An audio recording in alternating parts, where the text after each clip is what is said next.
natumia kei yangu kudangia. Nimejijengea nyumba yangu, nimetumia kei yangu, nimenunuliwa gari. Unaumia nini wewe? Asa wewe unaumia nini? Yaani kuna muda nakaaga tu mtu anakukomentia afu unataka kumuuliziwa sasa wewe nidange mimi. Kei inatumika ya kwangu mimi. Wewe unaumia nini? Basi sio kuumia. Unakasirika nini? Au umechukia nini? Kwa sababu kuna watu na wakomentia tunauliza, "Asa umekasirika nini?" Kwa sababu nakaa najiuliza na changanua ile comment.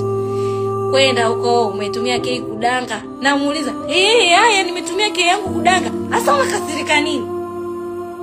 Mimi nimekuja hapa mimi kukwambia kwamba sidangi, sijatumia kei yangu kudanga. Wewe unakuja kunikomalia, umedanga. Haya nimedanga. Unaumia nini? Unakasirika nini?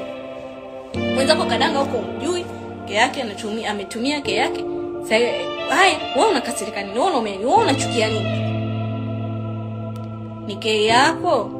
Yule malai anakuambia sawa, ni kei yako.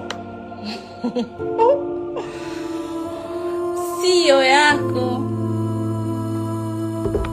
Acheni ndugu zetu wa karibu, wazazi wetu, waumie kutokana na tabia zetu.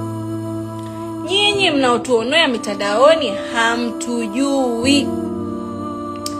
Na waambia tena, mnatuona mitandaoni hamtujui. Tuacheni tuishi maisha yetu. Mazuri tunayoyafanya yachukueni, mabaya msioyapenda tuachieni sisi wenyewe.